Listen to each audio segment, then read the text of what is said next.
So I've got a problem, and it's kind of a big problem, but it's like a problem caused by me, but also partly by the world. Have you seen a doctor about it yet?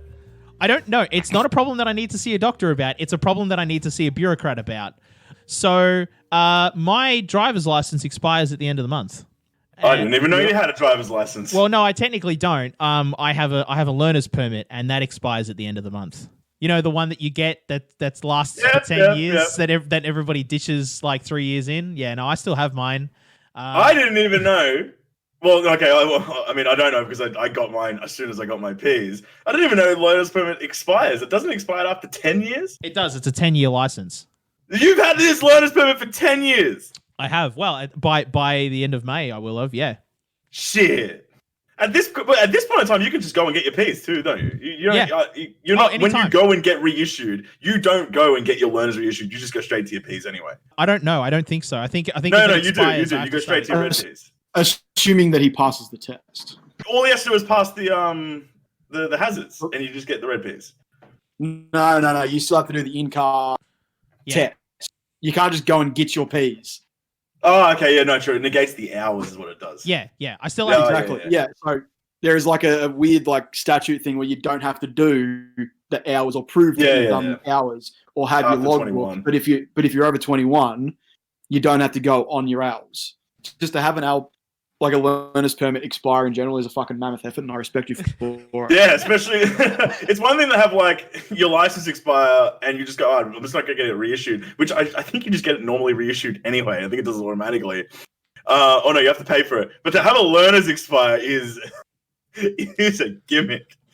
10 years. Yep, 10 years. Yep, I got it at 16. Wait, did I get it at 16 or was it 17? No, you would have to because the earliest possible time you can get it is 16. Back when you would have got it would have been 16. No. I got it later because I wanted to get it at 16. I remember this now. I wanted to get it at 16, but I needed my birth certificate as part of your like prove who you are identity points thing, and I didn't have that. That was the problem. Like I didn't have enough points of identity. I needed my birth certificate, and so I said to my mum, "It's like, Mum, where's my birth certificate?" And she was just like, "Oh, it's just the births, deaths, and marriages." And I'm like, "Okay, well, how do we get that?" "Oh, well, we got to pay for it." I'm like, "How much is that?" "It's $60." And being from a poor family, it was like, "Oh crap, well, that's not going to happen anytime soon." So like, yeah, it was like a whole year later that we eventually got around. Well, also part of it is like sheer laziness as well. But like, yeah, eventually a year later, we got my driver's license. So I think I was 17 or close to 17, actually. I think that's why it expires in May. I think it was a month later I turned 17. Yeah. So I technically did get it at 16, but it was like 16 and 11 months, you know. What a development to have occurred during the pandemic that is our life at the moment. The biggest problem at the moment this week, my license is about to expire. Yeah, that's it. And normally it wouldn't normally be a problem because I don't drive anyway. I don't like to drive. I don't mind it anymore. It used to give me really bad anxiety. Now it doesn't so much. And so normally it'd be like, all right, well, who cares? Like, so what? But I mean, what it is useful for is to, as an ID card.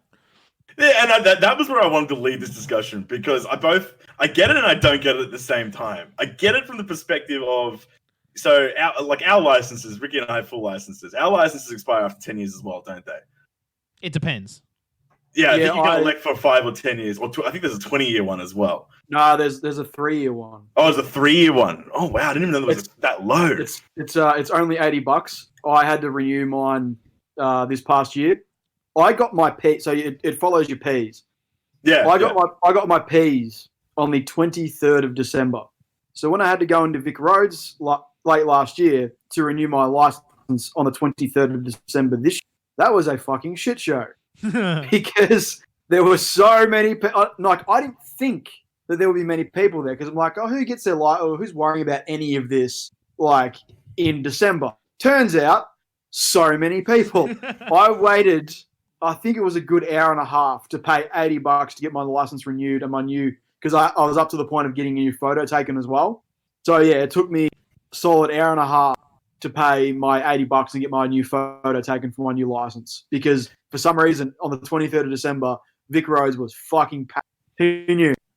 It'd be packed for a multitude of reasons. I imagine a lot of people would have bought cars around the Christmas season as well. Mm-hmm. So you'd have Rego being re-upped too. So you'd have the crossroads of Rego and Peas people coming in as well. Well, also, I want to have this discussion, and what John was, I imagine where you're going with this is, one time I got flagged going into a club because my ID had expired. So it was my red peas going into my green peas, and I didn't have my green pea one just yet, but my red pea one had expired. So I was presented the ID, and he's like, "Oh, your license is expired." To which I said to the guy, and both, like I said, I'm gonna start this by saying I get it, but I also don't get why it's a problem. I was like, "Why does it fucking matter that my license is expired? It's an official license to begin with, and I still fucking look like that. What's its expiration have to do with anything about my identification?" To which he was just like, "Oh, I don't know, law, bro." But that's the discussion here. Is like, okay, if I with the 3-year one, it's more prevalent. With the 10-year one, I get it because you can fucking change a whole heap in 10 years. But with my 3-year one, if my license is expired and it's an official license, which you can very easily tell, and especially nowadays, you can even easier tell that it's an official license, and I still look like it, why does it fucking matter that it's expired? But you changed a lot in 3 years, Dave. Like, I mean, I think you're underestimating yourself a little bit there, buddy. Because I actually went and looked back at a photo of us 3 years ago, and you do look different. Yeah, but I'm not the common man. But I get that's what I said. I get it, but I don't get it. Yeah, I get it because I understand the law of it all. Why you have to be like, that's expired. You don't currently look like that. Blah blah blah blah. But I don't get it from just a layman's perspective, where it's like, bro, it's an official license. Its expiration shouldn't mean shit as to my entry into this place. Yeah, because you're just checking for proof of age. Yeah. It comes down to liability of the venue. Yeah. So because once it's expired, it's no longer valid ID. And that's why I said, I get it from the statute perspective. So if anything happens in that venue and it happens to you, or you are the person that causes it, and then there's a check done, especially if it's one of those like manual license or like automatic scanners. Yeah, that's how I applied. It was the automatic scanner. And I was just like, oh, look, I get it. But yeah, those scanners automatically pick up. I've worked on those scanners before. They automatically pick up if it's expired. This big red sign comes up, and it's like, that's fucking bad license. Also, it's just, I think it's another thing. People will then like double check the photo and like all the details on it if it is expired, because it could be you've handed it to someone else after you've received your new license, which we used to do all the time back when like all my mates turned 18 and went from their L's to their P's. They would give their L's to their friends who kind of looked like them as a means of fake ID. Yeah. So if it's expired, you would then, as a bouncer or a security, would look at it, be like, oh, it's expired, and then take a second look at all the other details on that card to see if it's legitimate. But I think if you've gotten access to a vendor that is using that scanner, you do something or something happens to you while you're in there, then you go to sue or they go to sue or something, and they can prove that you were let into that venue with non-valid ID. All of a sudden, that venue sort of takes on all liability in that case. Yeah, no, I'm very aware of that. That's why, like, I get it, right? Yeah. And then just to quickly harken back to that, the advancement of that technology is brilliant because it does pick up the fact that your ID is expired and for all those reasons, but it does pick up the legitimacy of a license because before that, like you just said, Ricky, you don't have to wait for a license to expire. You can just go buy another one and just say I lost it and then hand it to your mate and it's still valid because they all share the exact same license number. Your license number doesn't change, right? Getting a new one just reaches the exact same one. So the difference between a fake and a real is just simply the I don't know what it's officially called, but like you know what I mean when you have it under light, you can see the Australian crest and emu. There's a foil watermark that you can only really see properly under like a certain light. Yeah, exactly. Yeah, like Australian licenses are fairly advanced, except for Queensland. Do you know what Queensland licenses have been up until very recently? Laminated pieces of paper. Laminated pieces of paper. Oh, are they actually still? Yeah. Well, no, like it used to be because when I first moved to university, my first roommate was from Queensland, and we were going out one night, and he pulls out his license, and I thought he pulled out like fucking Centrelink healthcare card or some shit. I'm like, what's that? And he goes, "It's my license." I'm like, "My license? It's a laminated piece of paper with your photo plastered on." He's like, "Yeah, that's a license." I'm like, and I pulled out my at that point owls. It was like, no, this is a license. You call that a license? This is a license. Oh, I see you played license and fakey before, mate. There's our Simpsons reference for the episode. And with that, welcome to Pint Party, a podcast designed to turn a beer and a chat into a tax write-off. I'm your host, John McLeish, and joining me this week is the Gimmick Gang themselves, Ricky Needs and David Yang. Boys, welcome. Hi. What up, the incomparable David Yang? I had to say that slow because... Wait, you don't get to call yourself that. The incomparable David Yang. David likes to call himself a lot of names, but like I have been referred to does. in the last couple of months. This is just a quick little tangent before we jump right into the gimmicks of the episode. And it's a put over. Actually, no, it's just a straight up put over. But it's not me doing it to myself. It's genuinely not. I didn't start this. So the first one is people now actually refer to me by my Insta handle, which I think is just fucking brilliant. So a couple of people from my I got a couple of mates who work at Cole's head office. And apparently, most of the people in that division literally only know me as the half-caste prince, all right? And there's some people at uni who only know me as the half-caste prince as well. So I get referred to as, you mates with the half-caste prince. Not by David, but the half-caste prince. And then the other one is, to some circles, I am simply referred to as the David Yang. I didn't start that either. Just want a quick little tangent there, as we're talking about. David only puts over his own names. Sometimes I don't. Sometimes I actually don't. I don't believe you. I don't believe you. I like that you had to preface it with sometimes I actually don't. It's like, but that also infers that sometimes I do. Sometimes I do. I'm not going to deny it. Sometimes I stroke my own ego, right? I got to, right? Because no one else is going to do it for me. Fair. So I'm be like, all right. Yeah, no, that's fair enough. That's fair enough. And by the way, just in case anybody gets worried about, how's John gonna like identify himself to like people? My passport's still good, so I'd have to carry my passport. When I lost my wallet, there was have I told the wallet story on the podcast yet? No, you haven't. Oh my god! So Ricky was a part of it. So it was over the Good Things weekend. All right, so Ricky and I went to Good Things last year, which is a massive, like, what do you want to call it? Metal concert, like metal festival, new metal, punk. Ricky, like punk, just punk in general. Metal/punk Festival that we had. Hang on. Let's go with alternative. All right, I respect that. Alternative. So Ricky and I went to a festival last year, and literally a couple of days before the beginning of the weekend, so we had the whole weekend booked out, which was going to be the festival and a bunch of other gimmicks. Literally a couple of days before the weekend had begun, I lost my wallet. Right, wallet was taken from me and it was dipped. Right, and in my wallet, obviously ID and all that kind of shit. And it just so happened that you need to have identification to get into places. And this was going to be one of those weekends where it was a sesh, where we're going to go to a couple of bars and go in, had to get the ID to get into the venue, yada, yada, yada. And it had been taken from me. So I was like, I'm fucked. Well, ID, blah, blah, blah. And then it got suggested to me, bring your passport.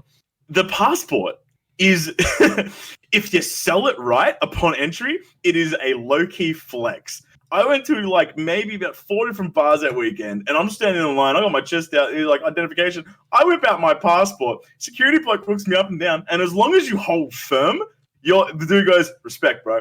And a couple of people online be like, is he actually whipping out his passport? Because like, there's really no way to hold that if you're going out and not carrying a bag. So it just has to go into your pocket, back pocket, you're holding it throughout the night. Because a passport's not a tiny thing. But the story really takes hold. Saturday we had Good Things. I get a call that Saturday morning as we're already at the apartment, and the night before I had already used my passport. So I got my passport with me, and I need to get the passport to get into the venue. I get a call from a fucking police station. Oh, by the way, we tried to contact you 2 days ago. You must have been busy or something. We found your fucking wallet.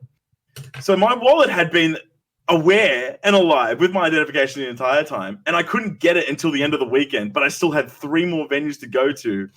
All requiring my ID, but still just carrying the passport. But with the back of my head going, well, this is now just a hassle, because now I actually do have ID, and there's no pop. Where's the no pop?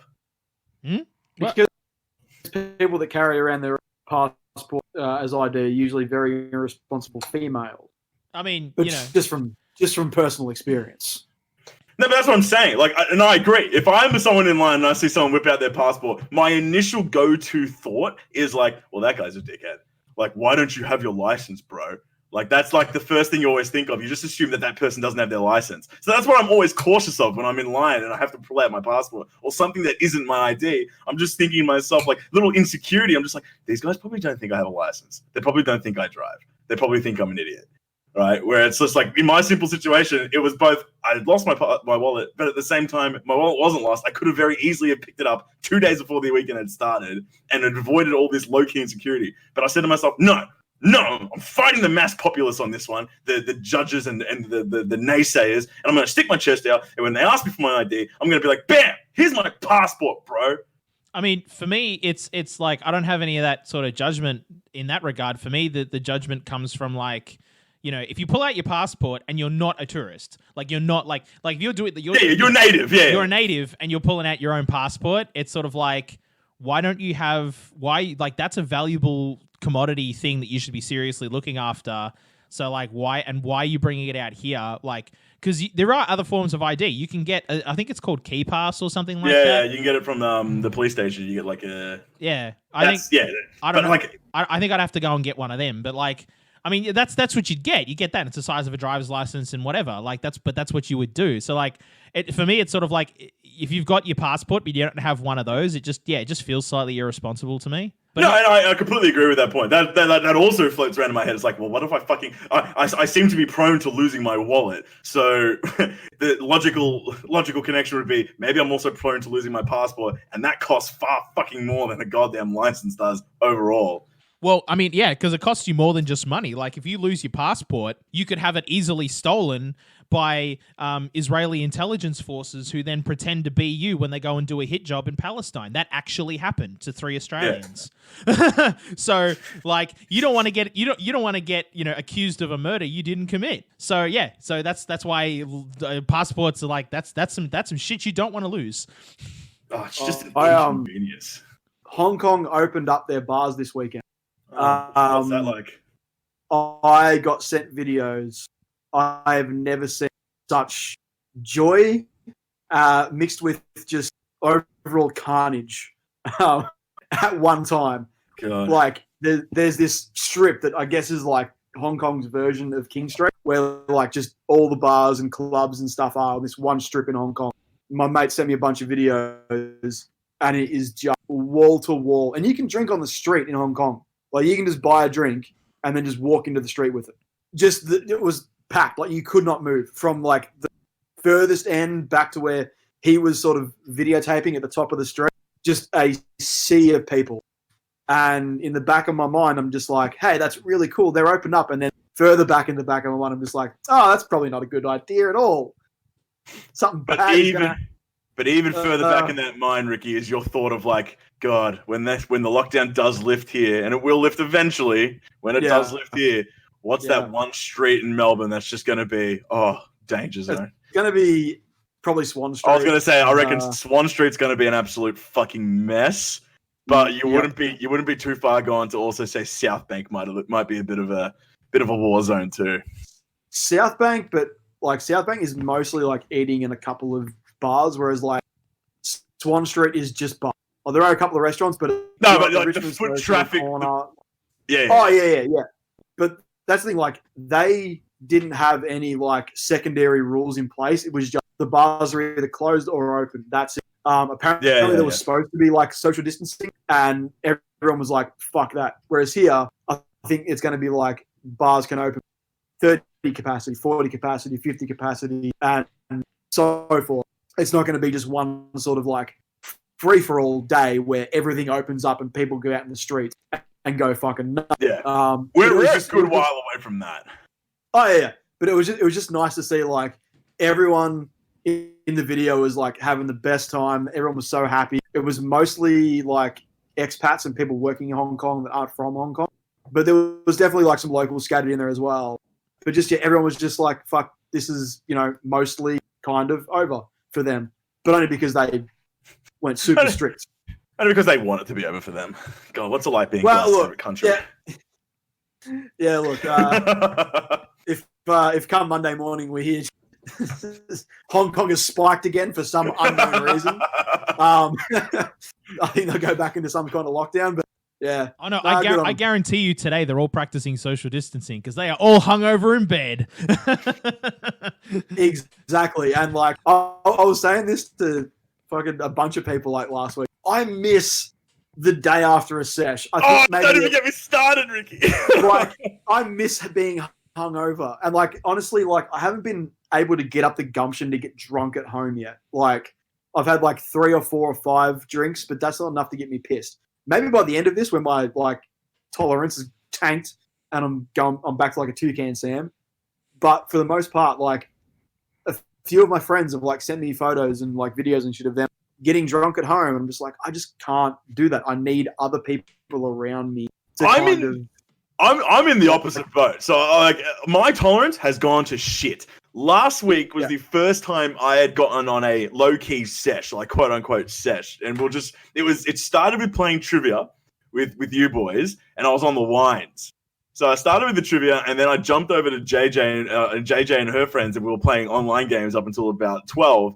And it was this fucking, I don't know if you guys have saw it, but it's the stay the fuck inside drinking game. Nope. It's been posted everywhere across the social medias, and it's literally it got designed purely for quarantine.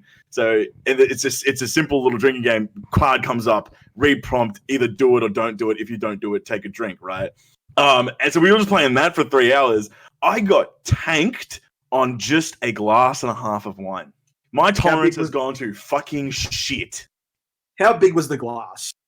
Oh, like I pour a standard kind of glass. So it was maybe about quarter to 1/3 full, like ish, right? So to put that into a bottle perspective, maybe a little bit above half was still left in the bottle. I was tanked off that. Right. It is going to be the cheapest return sesh of all time when the lockdown lives. Sure. Like, we're going to be done by midnight.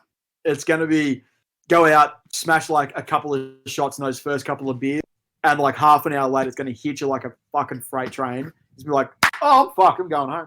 Yeah, because I was talking to someone, and they're just like, oh, God, it's going to be a brilliant day for the hospitality industry when the lockdown lifts. Like, they're going to make so much money. And my return point was, no, if no one's been drinking this entire quarantine, they'll get people through the doors, but they're not going to be making money on the alcohol because motherfuckers are going to be tanked after a shot. I'm absolutely going to be tanked after a shot. Yeah. But like, I haven't been able, like, I think I need to be around other people to like just put in the effort to get pissed. I just can't do it by myself. Like, maybe if I was like specifically like talking online to get drunk with other people, maybe that would do it for me. Do you want to make it the Mish this Friday? Look, maybe. Hopefully I'm not working on Saturday like I have been the past few weeks. But yeah, like I just can't do it. So like, but I miss that feeling of like, you know, a bit of pain, a lot of regret, a fucking uneasy stomach, like, and a massive headache. I haven't had that for, you know, since this started. I miss the morality excuse, like the justified morality excuse of waking up and going, fuck, God, and you just head out and you go get yourself some Maccas, and you don't feel bad about it whatsoever, and you just walk out there. You're walking out there with 3 hash browns, 2 greasy bacon and egg doubles. You're at home and you just couch it. You veg it for the rest of the day and a half. Yeah, like I haven't felt that fear of going through my messages from the night before for like 2 months now. Ricky, you got me in my feels right now. You got me in the fucking feels right now, bro. Honestly, like I haven't messaged any person that I shouldn't have messaged while very inebriated for a very long time. I haven't sent a 2 a.m. you up text since last year. I know. I am just like, I miss all that, and it's like, it's the dumbest shit to miss. Like, I miss people and I miss like socializing, but fuck me, I don't miss people. I'll straight up say it. No. I don't miss people. I miss the next day. I'm 100% with you. Yeah, no, I miss wallowing in my own self pity. Like, I haven't done any of that for so long. And I'm so looking forward to, like, it's not the first night out, it's the first next day. It's the after party after the sending everyone like the hungover in bed text the next day, just being like, oh, my life sucks. Like, I miss that. It's so stupid, but fuck. You know what? An extension after that, I miss the after grog bog. I haven't had a shirtless shit since the 2nd of January. Actually, yeah, that one after New Year's Eve was a hell of a sesh, but like it's so weird. Like it's the dumbest things that you miss. But for me, it's like I just miss. It is all those like negative feelings, but it's also the positive feeling. Just like I had fun last night. it was a good night. Like, it's a recalibration. You shouldn't look at it negatively. The hangover. No. I look at the hangover as a chance to recalibrate. Take the day, edge the fuck out, and if you're still on the mends on the second day, one, you say to yourself, "Fuck, I had a brilliant sesh." Two, you get yourself a second day off, but you got to be up by the third day. You're recalibrated. Man, like, your relationship with alcohol is like vastly different to mine, because everything you said of like, oh, I missed the hangover, oh, I missed the aftergrog bog, oh, I missed checking my messages to see if I messaged anybody I shouldn't. Those are all things that give me extreme anxiety for the next 3 weeks after a drinking session. That's the worst. Those are the worst. Like, that's the reason why I stopped like drinking to excess. I haven't gotten drunk since episode 6 for precisely those reasons. I miss the anxiety. I miss the anxiety. That's our point. I don't miss the looming doom that is the next day, which you contemplate, right? You only contemplate it slightly before the sesh. You lose all contemplation once you've had the first drink, and then it hits you like a ton of bricks the day after. But what I miss is after you've recovered. For me personally, about a week goes by, and I say to myself, "God, that was a good sesh. God, that was a good sesh." Yeah. I suppose that's where that conversation as well. I suppose that's where our roads split. Then is probably of that point, because a week later, when you're like, "Fuck, that was a good sesh." For me, a week later, I'm still like, "Holy fuck, what the fuck did I do? Oh my god!" Ooh. You're still carrying the demons. I'm still carrying the demons. Yeah, no, and that's gonna go on for like the next month and a half afterwards as well. Like, it's not just a week later. That's like, oh boy, that's me for the next 6 weeks. Jeez, that's not fun. So sounds like John's really had some fucking sessions. For the way I hear that, it hits my ear and goes, "Geez, John's got some fucking sesh stories that he's had such a quote unquote good sesh, depending on the person you say it to, that he can't even sesh anymore because it was just that elite." I mean, not just that. I mean, some of them were pretty good, but some of them were actually really bad. Like, I mean, I almost got beat to death a couple of times. I don't look back at the ones where I got fucking chundered and ended up in hospital. I look back at those and go, "God, I missed that." Yeah, but like, see, it's the average sesh. I got more of those stories than I have of like, "Oh fuck, that was a good night." You know, like, no. So I got more bad stories than good stories. That's why I gave it away. I think the major difference between like you and me, John, is the fact that because I work in hospitality, a month later, I've had 6 more nights out where I've done equally or dumber things yeah, true. than that first night. So they all just kind of blend into one another, and you just kind of like become a bit numb to the whole thing. Yeah. It's I guess I fall in the middle therapy. ground then. You know, John has the rare sesh. I have the occasional. Ricky has the almost every single weekend sesh. That middle one is where I like to sit, where it's just like I can go after a good sesh about a month and a half, 2 months, and then I'm sitting there going, "Okay, now I need a recalibration." To be fair, like I just want to say, like, I'm not against what y'all are saying. Like that's you dudes do you, and that's good. I do want to say, though, for those out there who are like kind of like looking around at all of this and going, "What the fuck are you crazy people up to?" I just want to say the reason why I also stopped was also ultimately a net good for me, because it meant I didn't just give away the booze and getting drunk constantly. I gave up the cigarettes. I gave up the fatty foods. Like, you know what I mean? Like, I kind of just went and did a whole like 180 on my life, which was probably the best. Did a full 180. It's probably like a really good thing, and I'm trying to do similar stuff whilst kind of, you know, unable to do all the dumb stuff that I used to do. So this is going to come back to bite me in the ass. I've quit smoking. Whoa! For the moment, we'll see how long it lasts. But hold on, how many days in? I'm 24 hours in. Fuck yeah! So, okay, no, good start. It's coming around to that. Like my skin's getting kind of. Mm-hmm. I'm literally like sitting here doing the podcast. I'm flicking my lighter with my right hand. Bro, I feel that. Throw the lighter out the window, Ricky. Throw it out the window right now. No, don't do that. Don't even have a lighter on you. Don't do that. How will I light my new scented candle? Good man. I've also started getting into scented candles. What a fun life we're all living in quarantine. I literally like. I can't remember who I was talking to the other day. What the fuck? About this, but like we just went on this constant, like we just kept making mistakes in like we're either typing or talking or both, and we just realized that we've both gone insane. Like it's just a little bit insane. Are we doing this right now? Are we really going to talk about scented candles right now? Is this what we're going to do? Yes, I want to talk about scented candles really quickly. This is the thing. There is nothing else to talk about in this quarantine except for fucking scented candles, all right? Ricky, I think you were having that discussion with me because you sent me a meme and you're like, I don't know why I'm laughing at this. But No, yeah. Have we all just gone collectively insane in quarantine? Yeah. I think it was like you thought it was funny as well.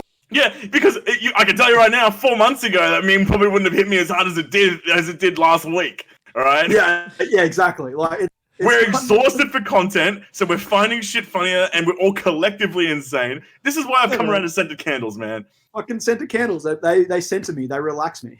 Now, I'm not deeming myself as crazy just yet. I think when quarantine has truly made me crazy is when I start making my own scented candles. Oh, okay, yeah. Because everyone else has jumped into like the baking banana bread phases, right? I think that. I'm not big on the whole cooking scene anyway, but I'll gladly watch and participate. But where I think insanity for me will hit in is because first step has already hit. I'm loving scented candles. I'm going out of my way to buy scented candles now. I never bought scented candles before the start of this fucking quarantine. I never even thought about buying scented candles before the start of this fucking quarantine. But now all I can think about is I want to get the next best scented candle. So I bought this fucking 75-cent ones from Kmart, which are good moments, but now I'm looking at it going, fuck, not only are they not that great in terms of their scent, but they don't last long. So I'm sitting there and I'm going, I want to go out of my way and buy a $20 candle. So I've never thought I would ever have that thought ever. So is your whole like flat just gonna like reek of like a Musk store? You know, when you walk past those shops at the shopping center? It might. I'm about a week away, I reckon. I'm about a week away before I walk into, like, I walk down maybe like a High Point or something. I'm walking through a shopping center and stores that I've just never seen before pop up, right? These little Lush stores, or these little mini, the ones you get in the middle of the shopping centers, the little pop-up booth ones. I saw a candle one about a week and a half ago. My mind, that store has probably been there for as long as the center has been there. But my mind just blocked it out because I was never looking for scented candles. I'm now starting to see new things in the world. Yeah, no, because I've been open to scented candles. You never really normally see a scented candle store. You smell one before you see one. That's how you know there's one in the vicinity. That is a good point. No, that's a great point. But I wasn't even picking up on the scent. No, because you were filtering it out. Care. Yeah, you just filtered it out because it's like that's part of what a shopping center smells like. Is you go, oh, there's a scented candle store. You smell it, you move on. You go, okay, now where's the I don't know the sports, the gym store. I want to go to the gym store. I'm trying to think of a store that Dave might go to. Let's go to that shop, right? But now you're smelling that and going, ooh. Yeah, I'm noticing scented candle stores. Is that sandalwood? I'm a fucking shell of a man that I once was before, but God, I like to believe after the quarantine is lifted, I actually still will be into scented candles because I like the gimmick of it. I reckon you will. It's just not, like, I've got one burning right now. It's very nice. Even if it's not the strongest of scents, the ambiance of just a nice flickering flame. That's also that's what, like, oh, Ricky, you're in my fucking head right now, man. All right, it's not just the scent of a scented candle; it's the aesthetic of the scented candle. All right, can I give you guys like I don't want to call it a challenge, but like an assignment then related to scented candles, like as more of a help a mate out type of a situation. And anything to take my mind off the world at large. All right. Papaya and guava, if you're going for an optimal scent. But that's just my hot take. Anyway, go on, John. I'm sorry. Oh, no. It is scented candle related. It's like, so like everything you're saying, because like, I mean, I was raised by hippies and we used to burn incense and all kinds of stuff and scented candles and we were all about it and crystals and all sorts of shit. But like the problem I've always had with scented candles, my number one issue has got really nothing to do with scented candles. It has to do with me. And that is that I have a really sensitive nose. Like I have a really sensitive sense of smell. So any scented candle of any caliber is always like I'm being like held down and choked by this thing. And that's just not a good time. So my assignment to y'all is what's a scented candle that I can get that's not like that's not going to be overwhelmingly strong for me. But that also means you need to keep in mind that you guys don't have as good of a nose as me. So it's going to be like weak sauce to you and that'll be just right for me. Yeah, and I think I just said it. I think because the 75-cent ones that you could pick up from Kmart, they're, at least from my nose's perspective, I can't really tell unless I've left the house and come back after an extended amount of time and then taken a big whiff in and gone, oh, true, I had to send a candle on. Just David shouldn't be leaving the house. No. I obviously blow it out, right? But when I come back, the scent's still there, right? The scent's still. You're fair enough. Lingering. Good point, Ricky. I should have, for the listeners, I do blow the fucking candle out before I leave the house. But my point being is, I still have to come in and then say to myself, after breathing in a few times and going, the scent. Oh, wait a minute, I had the scented candle on. Now, they're the 75-cent ones that you can get from Kmart. They're good, right? Because they're 75 cents and you're getting the job done. So I think that might be in your alley there. Yeah, they're also the cheapest one that I've ever seen ever, right? So I think that probably says a lot about what the quality of a candle really means in the long term. So maybe if you are spending more on candles, you do get more a pungent scent, as in like a stronger aroma, and they last longer too. So these 75-cent ones, they last fucking half a day. Yeah, right. So really, it's sort of like smell strength is directly tied to dollar value. That's what I'm a novice. I just want to throw it out there. I'm a novice in training when it comes to scented candles. You're a scented. I'll openly admit to being a Jaffy of the scented candle world. All right. I got mine from Kmart as well. Mine's one of those ones that comes in like its own little box. And it's got its own little jar that it sits in permanently. It's called City Sunset. Ooh. And the names of scented candles are also just like, oh yeah, they're fucking brilliant. Fantastic. Yeah, they're fantastic. But yeah, like it's not like overpowering. It's not like gonna smack you in the face, at least for me. But yeah, I mean, I honestly smell it more when you blow the candle out and like that first like big whiff of smoke that comes off the wick. Yeah. Like that's like the strongest bit of smell you're gonna get over the entire burn period. But it's nice and subtle. It's not gonna stank your whole room out. But yeah, I don't know. I'm just saying I'm gonna go pick another one up probably this afternoon. Oh my god, Ricky! I might actually. I was thinking tomorrow I might go out and go down to like a proper actual store and have a browse, like genuinely browse candles. Oh, which I don't think I ever thought I'd ever say ever. Well, I want to go to Kmart this afternoon, and the one in Brunswick is open until 8 o'clock tonight. So I will be heading down after we've finished recording this. But Ricky, please take a catalog for me and just like hit me back with what you see. I will. I'll do some research. I'll take some photos. I'll send it to you. I'll send it to John, just so that we can all just experience or get the best out of our scented candle experience. This has been a weird conversation. If you ever catch me doing a scented candle tier list on my Instagram, that's how you know I've gone too far. That's how you know I've gone too far. Hey, and at that point, I want one of you guys to pull me up and go, David, reel it back, okay? You're getting awfully close to making your own. Nothing is out of the realm of possibility. Oh, especially not for me. That's true. That is very true. But like I think you need to catch yourself. If you ever find yourself like cheekily on YouTube just starting to type in making your own scented candle, stop yourself there. Stop yourself there. There's nothing we can do for you in the privacy of your own home. I'll admit that I'm fucking close to it. Like I'm really into the scented candle scene. All right, hang on. Quick A/B test. What's worse, scented candles or making your own scented candles or making your own scented soap? Oh, scented soap. Because I don't have a bath. Or, well, I have a shower, but like I don't... Are you talking like a bath bomb or just a soap? No, soap. Yeah. A soap? Yeah. Rub-a-dub-dub. You can do that in the shower or in the tub. Doesn't matter. Oh... Okay. I'm gonna take a practical perspective on this and say I think it's worse to make scented soap because I think you can get more control. I want more control when it comes to the aroma of my overall house rather than me. I'm okay with the world judging what I smell like, and what I mean by that is I'll go out and I'll buy a soap that someone has, like, you know, Dove or something has already made, and I'm perfectly okay with them choosing what I smell like. But I would rather be more in control of what my house smelled like. Yeah, okay, I feel that. I mean, I also kind of brought it up because I was like, when you were like scented candles, I was like, people make their own soaps all the time. That's the thing. But also just because like I recently found a brand of soap that I really, really like. Like usually I buy like the cheap, nasty brand of soap because soap is soap. But I'm still a very much a soap is soap person. So am I. But like, here's what happened, right? So basically, I go down the soap aisle at my local shops, and of course, it's all stripped bare except for this one brand of soap. And I'm like, well, I don't really care, so I just buy it.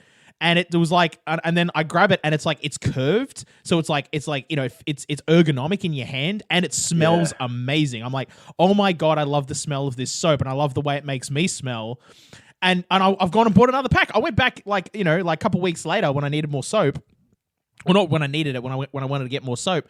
And I looked down the soap aisle, and of course, all the soap's back, but they still got that soap that I bought last time. And instead of buying the cheap and nasty stuff, I spent the extra $1 and I bought this stuff. And oh man, I'm all about that soap now. I'll tell you. This is what quarantine has fucking done to us.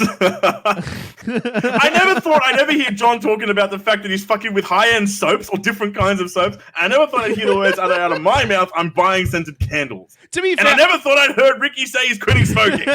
To be fair, I'm also the guy that was fucking with the Xbox body wash just a little while ago, remember? It's a good point. Yeah, that's true. Yeah, maybe this is like, we've all managed to maybe like minorly better ourselves. This is what I was saying to someone, man. I look, obviously, from the world implications, I get it, right? The pandemic fucking sucks. But for me, I'm doing okay, man. I'm doing okay. I'm finding a way to do shit. And, you know, if my life has improved because now my life has scented candles, then fuck yeah. Then fuck yeah. Yeah. I think that, like, and I think I said this, like, either privately to you guys or at some point, it's just like, maybe like every year we all just take like a month off. The whole world just shuts down for a month. Yeah. we all just chill and take stock because like the speed of the world up until the virus was like fucking breakneck. And it was so hard to just like stop and take a moment and just like 100% relax. Like even if you could, your phone was still going off and you were checking it and shit. Like I barely check my phone anymore. That thing just sits next to me and plays music now. Like that's really all it does. But like, just if you had that month off and everyone took a month off and everyone just like took stock of where they were, how their life's going, what they want to prioritize for like the next, you know, part of the year where we're back at work or whatever, like I think it would be a net positive for the entire world. But because, I don't know, before this, no one thought that was possible. Now we're seeing it is somewhat possible with a few sacrifices. I don't know. Maybe we just take a month off every year. Just January. Fuck January. No one needs it. Nothing happens except for like some sport. And just like we get through December, which is like one of the worst months of the year because, you know, if you work in hospitality, it's garbage. Take January off, chill out, and then we all come back in February fucking stronger than ever. Fucking preach it. Absolutely preach. I could not agree with you more. It's not even a new idea. I mean, I think it was the ancient Romans did that. Basically they didn't do it for a month, they did it for a week, but they used to do it to basically make their calendars work. So like instead of having a leap year, you would just have like you would make up those extra days and have a week off, and basically it was a week that didn't exist, and it was kind of like the purge but with less murder, but there was a little bit of murder. It was like a week that didn't exist, therefore the gods weren't watching, therefore the rules didn't apply, and you could just go fucking buck wild. Now, I'm not saying we do that, but I'm saying we could do something similar, and we could just say, hey, everybody, like, this week is the week that, like, never was, and just, like, stay at home and chill the fuck out. Yeah, fuck yeah. Maybe, and especially based off our experience in quarantine thus far, I'm all fucking about it. If I had an introspective month, that's what I mean. Like, stay home, chill out. Maybe have the odd orgy or two if you feel like it. You know, I'm not going to say no to a good orgy, but like, but like no murder. We got to put some ground rules. We're still a civilization. Let's be civilized. No murder, but maybe the occasional orgy. You know, that's cool. You know what? Just on top of that, just really quickly, I'm just looking at my desk. I bought a fucking desk plant. Like, fuck off. Are you serious? Like, what the fuck, man? That wasn't David 4 months ago. Maybe this is due to something else, David. Wait a minute. The real question is, hang on a minute. Buying a houseplant now, people do that, and it's sort of like, oh, but it looks nice. The real question of like, have you really lost it is, do you know what species it is? Oh, no. Two things to know if I'm going crazy in quarantine. One is if I'm starting to make scented candles. Two, if I get into plants. Now, this desk plant is a fucking fake one from Kmart that cost me $15. I'm not going out of my way.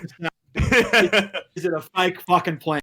Yeah, this is as plastic can come. Now, where I will be going insane and I want to be slapped across the face by one of you blokes is if I actually hit you up and you get a snap from me and it's like, fuck, browsing the fucking plant aisle down at fucking Bunnings, about to pick up this bad boy lotus, all right? Like, fuck off. I feel like that's not how that snap would go. I feel like what you would have already bought it, set it up at home, and then you'd send us the snap saying, hey, yo, check out everybody. I'd like to introduce you to Sarah the ficus. Yeah, okay, that's 100% how it would go, actually. Yeah. And if you ever get that snap, first off, remove me. Second off, don't ever invite me to Pint Party again. I just don't deserve to be here. And third, just don't ever communicate with me ever again, because I've gone crazy at that point. No disrespect to plant people.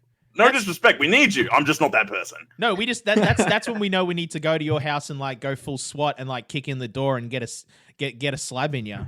Like, yeah, get your with an emergency furf on like injectable. But that secret furf that you can only get from like the furfy, like the distillery itself. Yeah, it's the one that you got to send up the furf signal for. Yeah. And Furf Man comes. That first furfy, man. Oh, don't even get me started on what that first pub pint and palm is going to do to me. It's going to be a dangerous day to be a fucking pub pint and palm when that fucking lockdown lifts, let me tell you. There was no mercy shown.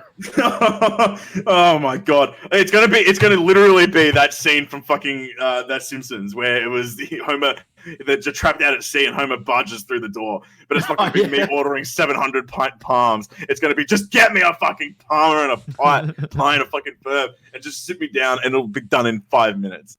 We did that meme. That's if you. No. I'm low-key referencing it again. Like that will be impose my face over it, and then add the text. Give David a fucking pub pint and palm.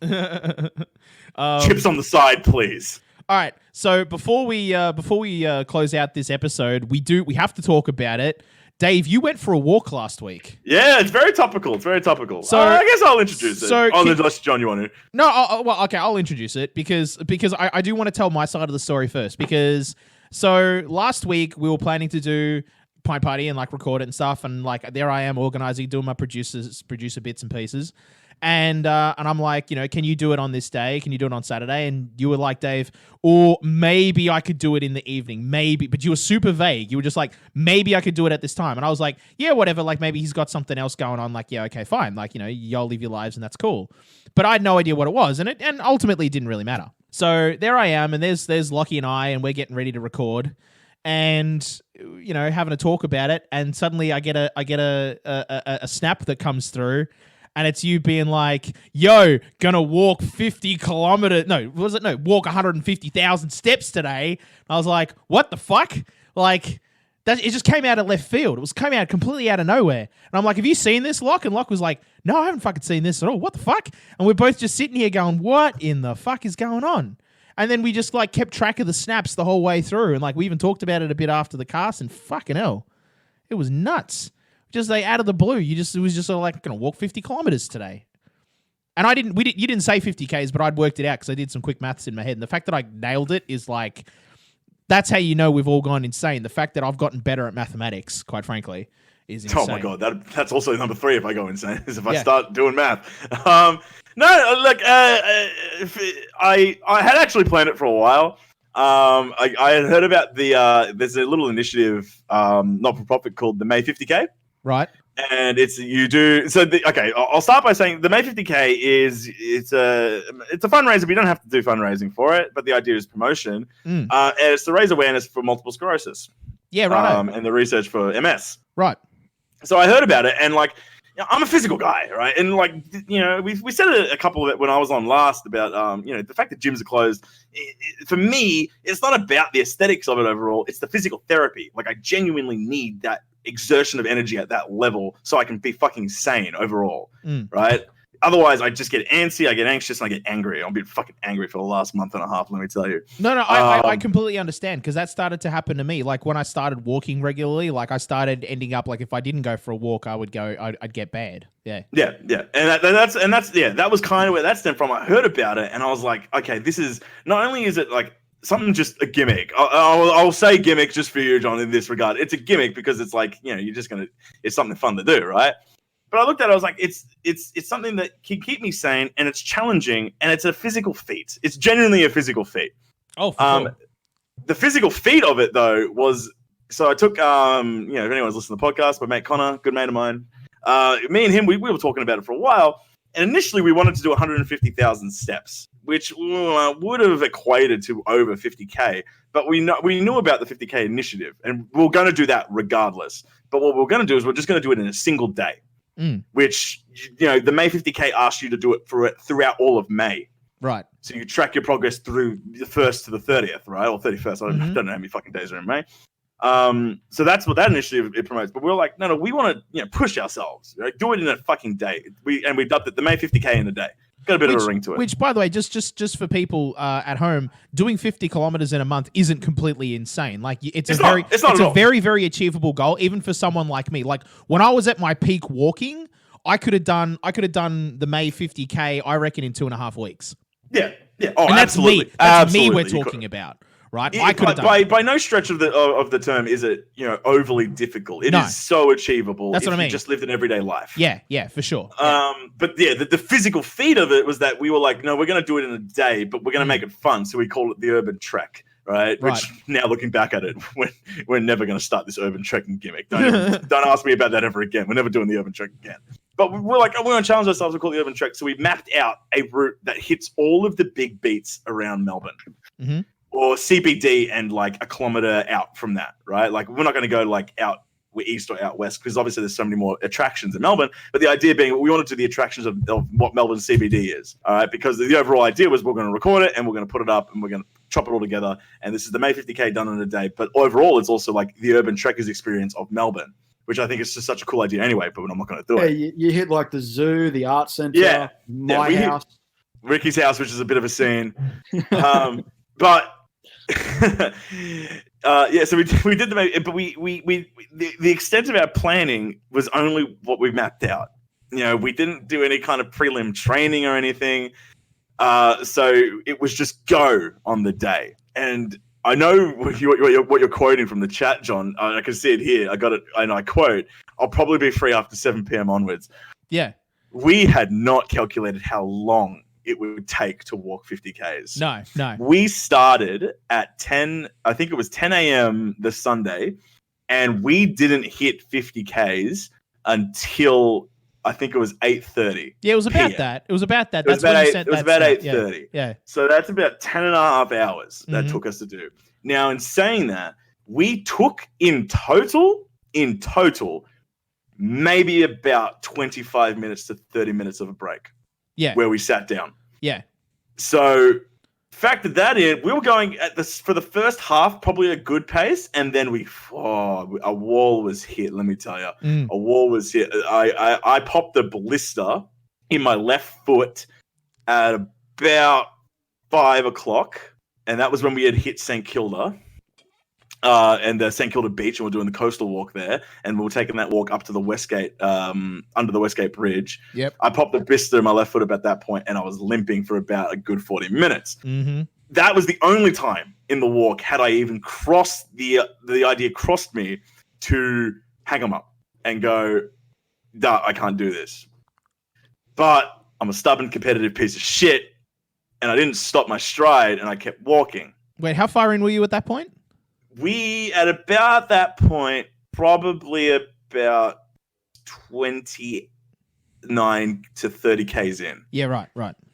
So, yeah. So it's still a good amount, but we still had a bit of a distance because I wanted to get 50 Ks no matter what. Yeah. My head space was, I'm going to get 50 Ks.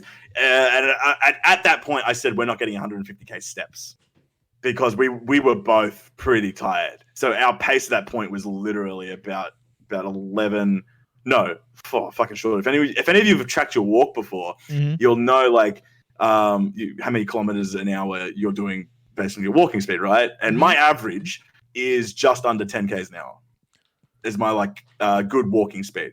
We were clocking in at about 16 to 17 Ks an hour walking. So we were considerably slower after that halfway point. So which genuinely tracked it on. But that was the only point in the walk that I had considered to hang it up. There is no way you could have been going that fast, just based on that. The maths doesn't work out on that, because. What do you mean? Well, okay, so when I did the maths and I was like, "Geez, how long are they going to walk for?" Because in your initial snap, you were like 100. So I didn't realize you wanted to do 150,000 steps on your own. I thought you and Connor collectively. It was 150. Okay, yeah, it's collectively the 150K step. I don't know if it's an official challenge, but we knew him. Connor had a mate in Europe. Yeah, in England specifically, who there was some kind of 150K challenge there. Right. I don't know how official it was, but he was like, "Oh, let's do that." But there's no official challenge here, so we just said, all right, let's just do 75 each, and then totally we've done 150. That's what I was thinking is 75. Yeah. And from that, I went, and then you said, and then also in that same snap, you said, how long do you reckon that'll take us? About 10 hours. And Connor was like, yeah, about that. That sounds about right. And so I went, okay. And you also, and then from that, I was able to work out that you would walk approximately 50 kilometers. But that was assuming that you were walking at a pace faster than mine, because I went, for sure, your walking speed's faster than mine. But my walking speed is 4 kilometers an hour. And then if I'm hoofing it, it's 5. So I was assuming. Maybe I'm not looking at. Okay. When I did my maths, I assumed you were doing about 7. Yeah. So I might be reading it wrong then. But what I don't know what it reads as then. I'd have to get my watch, but my watch is over. I can't fuck get it. Yeah, I don't know what to say. What my Apple smartwatch tells me, it's something like you're moving at a pace of 11 something or 9 something. I don't know whether it's k's an hour or something like that. No. So but now that you just said it, it probably can't be logically. No, a pace is how many minutes it takes you to walk 1 kilometer. Yeah. Based on your current walking speed, like based on it's through GPS, so it like pings. Oh, so how many minutes? Okay, that's what it was. So it would take me about. That's what I meant to say. My bad. Rephrase really quickly. So my natural walking pace is about just under 10 minutes to walk 1K. That's about right. Yeah. Okay, so that's my natural walking pace. Just under 10 minutes to walk 1K. Yeah. After the halfway point, we were at about 16 or 17 minutes to walk a K. Yeah. We had considerably dropped a fair chunk of time. But what I really just want to quickly say before we wrap up, when it comes to this, I'm gonna put it up either tomorrow or some point this week. Just the whole experience of it, because it's such a beautiful experience. There's 2 things I want to say though. One, I think when you watch it, the beauty of the entire trip is that if you compare what you see in the first step to what you see in the middle to what you see at the end, it is a beautiful telling of just the psychological degradation of our psyches throughout the day. Oh yeah. We started so chipper. Halfway we're like, I guess we can do it, but we're fucking tired. And then by that second last to last snap, you could just see all life and humanity has just lost within us. It's gone. Yeah. We're done. Oh, we're fucking finished. Yeah. That whole thing. But the beauty is every snap you can see the slow degrading of our psyche throughout the day. Oh, it was a fucking narrative and a half, guaranteed. It was. I can only imagine what it was like watching it. Oh, for me, it was absolutely watching sort of like, hubris like run smack head first into reality is what it looked like. Because at the start you were just like, yeah, we can totally do this. We can get it done in 10 hours. I'm like, walking 50K in 10 hours. Fuck. That's fucking hell. And then like by like 2/3 of the way through, like I remember it clear as day, you sitting there in St Kilda being like, what the fuck are we doing? Yes. Why are we doing this? This is fucking stupid. Why the fuck did we decide to walk 50 kilometers? Like, whose fucking idea was this?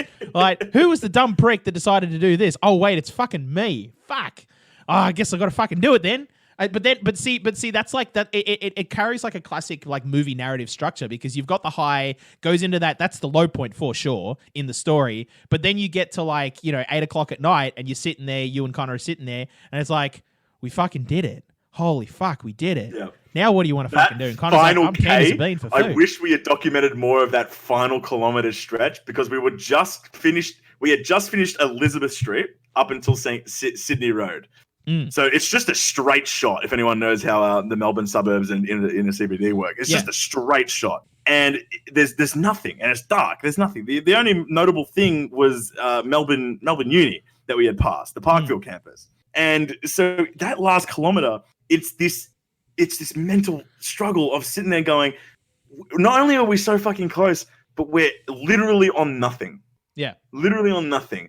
But it's this internal fight of we have to do it. Like, if we gave up now, we'd fucking kill ourselves, because there's a K left. Yeah. And it's not a difficult kilometer. It's just a straight shot. There's no hills. There's no bumps. There's nothing. It's straight. It's flat. But fuck, that was the hardest kilometer of the entire trip. The entire trip. Everything else, comparatively to that, was a fucking breeze. Fucking breeze. Yeah, no, it's a feat for sure. Like, it's an achievement that you should for sure like take pride in. Like, it was an absolute feat. I couldn't believe it. I was like, holy shit, they actually did it. And the thing that surprised me the most was what I thought you were going to do was walk 50 kilometers and be like, yeah, we did the 50Ks, and then you'd have to like, you would train it back or whatever. No, you planned out your route so that you would basically start and end. and that would be 50Ks. And I was like, damn, that's some solid planning there too. Like, holy shit. But I'll put over Connor for that. He did the mapping completely. right. I threw in suggestions of where we should go, but he did the mapping completely. So, and it kind of draws out to be a dick, which I think is just brilliant. Of course. Yeah. But yeah, no, we did the May 50K in a day, and I'm saying right now that I'm never going to do it again. No. But I'm also saying that if I were to do it again, it would be in May. So I would do it once a year. Because it's a good cause, it's a beautiful initiative, but if I had to do it all again, I wouldn't. If I had to do it all again, I'd probably stretch that over the weekend, 25. Okay, all right, yeah. So 50K in a weekend, you reckon? Yeah.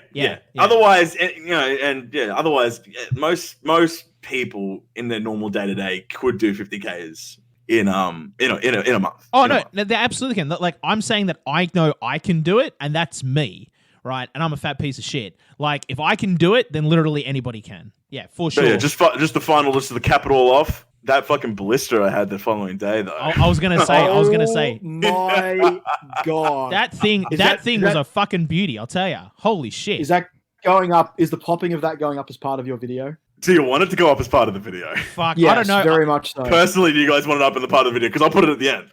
Look, no, I want to. I've already watched it. Other people need to watch it. Yeah, but I think what you got to do is you got to put a disclaimer on before and be like, fair warning. Like, what the following thing is pretty fucking grotty. Like, we're gonna see something really minging here now, and now kind of like a spoiler warning, right? You got to do that. You got to put the warning up, and then you got to show it. And I reckon there's probably a lot more. Like, you and I aren't weird, Ricky, for wanting to see it. I mean, Dr. Pimple Popper is a fucking. I mean, they're pulling in 2-3 million followers on Instagram. Like, I think watching Dave pop a blister is like. I mean, this is the kiddie pool. You know what I mean? This is I agree. I just got to be cautious of the audience. I'm not the biggest fan of that sort of shit, but I saw it once. I don't need to see it twice, but I think that it is part of the journey. It is part of the story. Oh, for sure. And you just put a disclaimer at the front. Yeah, that's your epilogue. It's going to be fucking gross. Yeah, for sure. Yeah, I think you're right. He's right. You got to put it in. Okay, done. It's in. It'll be up sometime this week. Yeah, for sure. I'll make sure that we get the word out on our Instagram. And with that, I think we'll leave it there. So if you like this episode, first of all, I want to thank my guests for joining me, David Young and Ricky Needs. Boys, thank you. Always good. Always good. Worries. And if you like this episode, please tell 2 friends about it in 2020. And be sure to check us out on Spotify and Apple Podcasts and everywhere you like to listen to podcasts. And if you are listening to us for the first time, please hit that subscribe button. It really helps us out a lot. Or hit the follow button. It really helps us out. If you want to keep up with more of our gimmicks, like David's 50K in a day video, which is coming out soon, be sure to check us out on Instagram at pint.party. We'll put it out there, and we'll let the world know of David's video art piece, performance art. It's bordering on performance art. I reckon it is, man. I think there's a beauty to just watching a person just continuously hate themselves throughout the day. That's what I mean. But at what point did it stop being I feel like at about that 30-kilometer mark, it stopped being a walk and started being an art piece. Okay, just before, I'll just really 10 seconds where we realized we fucked up and where we realized that we shouldn't have done this because it did slow us down and it killed our psyche the most was when we went through Queen Vic Market. And the route to get there and then the route after it was a problem because not only was Queen Vic Market packed, so we slowed down our pace, and Newton's Law comes into play a lot when you're walking. Not only did we slow down, but we came to a lot of stops because there was a lot of traffic lights and a lot of intersections in the city. Yeah, so I think the city was probably where we went wrong. So how far in were you though, kilometer-wise, at that point? Probably about 18-ish Ks. Okay, wow. Maybe far less, maybe far more. I'm not sure. Yeah. Far out. Okay, yeah, cool. So go to our Instagram at pint.party and we'll let you know as soon as that video is out, I promise. Oh, right, and I mentioned that I've been streaming on Twitch, so if you're looking for something to watch, kind of throughout the week, and you're looking for something, to put on in the background while you're working, I'm streaming on Twitch just about, on Thursdays, Fridays, Sundays, and Mondays, from 2 to 4 p.m., at twitch.tv/Pint Party.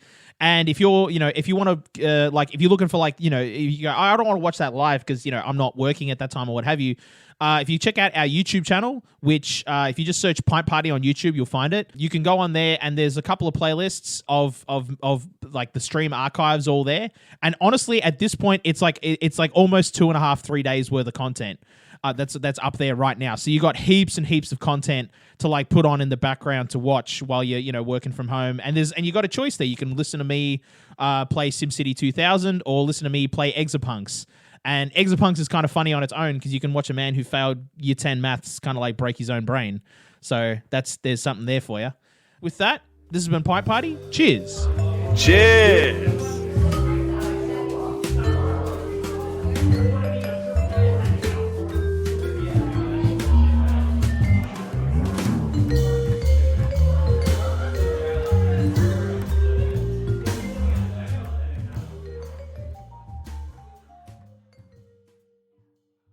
This podcast is part of the Hartefact Podcast Network. For more of this and our other podcasts, head to hartefactstudios.com.au.